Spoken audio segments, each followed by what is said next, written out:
एक सारांश एक पुस्तक का आपके साथ शेयर करना चाहूंगा। आपने 7 habits of highly effective people जो पुस्तक आपने शायद पढ़ा होगा, स्टीफन कॉवी जो सबसे बड़े माने जाने वाले मैनेजमेंट गुरु थे, उन्होंने यह पुस्तक लिखा है।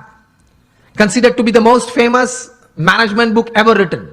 न्यूयॉर्क टाइम्स के बेस्ट सेलर में 60 हफ्ते तक ये टॉप पे थी और आज शायद 90% बी स्कूल्स में जहां MBA की डिग्रीज मिलती हैं यूरोप अमेरिका के साथ सब स्कूल्स में यह पुस्तक पढ़ाई जाती है।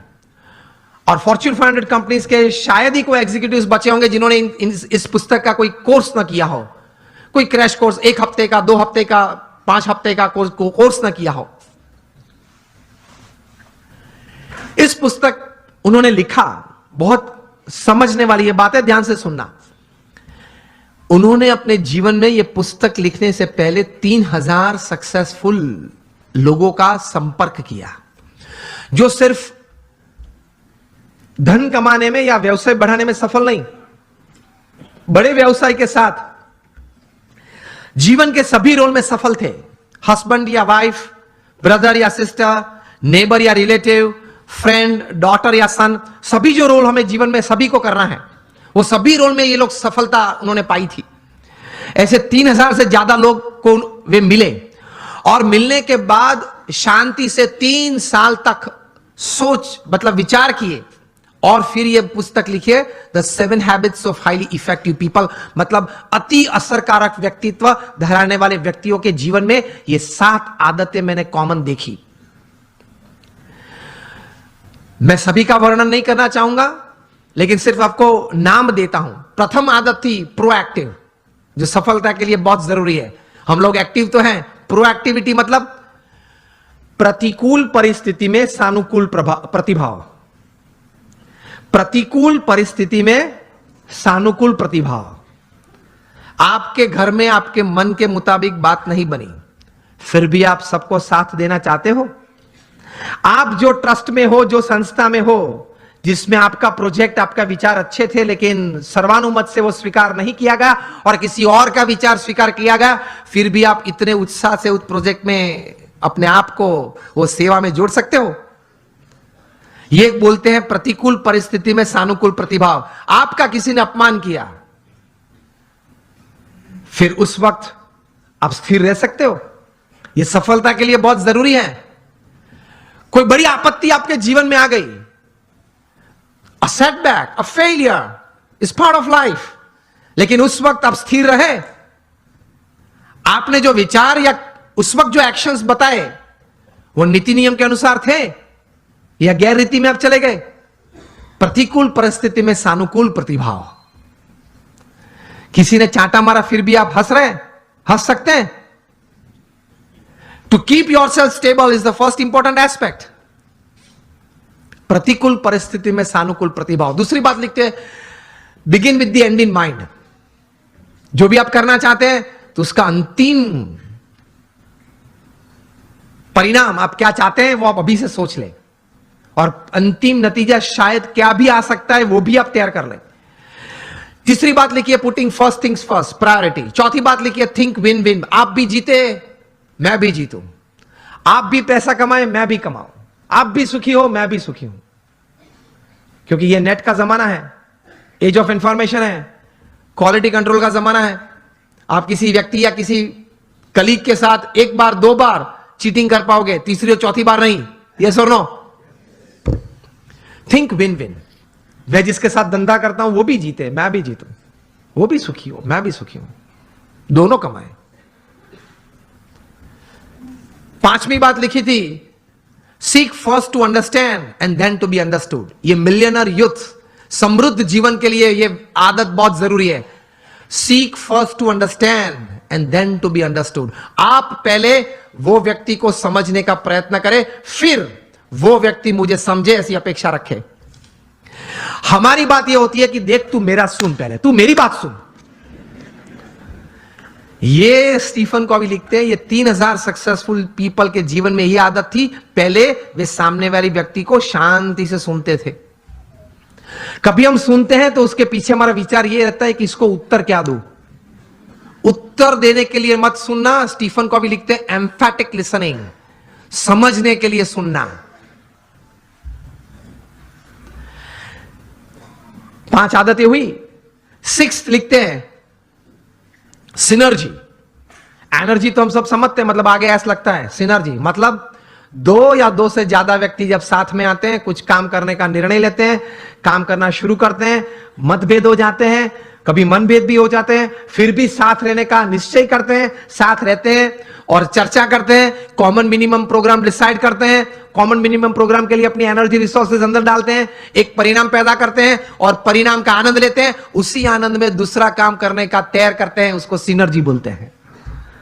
ये सिनर्जी के साथ काम करना वो आपको समृद्ध बनाएगा। लेकिन हमारी विचारधारा और आदत ऐसी है, 1 इंडियन इक्वल टू 3 जापानीज। एक भारतीय, उसमें इतनी ताकत होती है, 3 जापानीज जो काम कर सकते हैं वो एक भारतीय कर सकता है।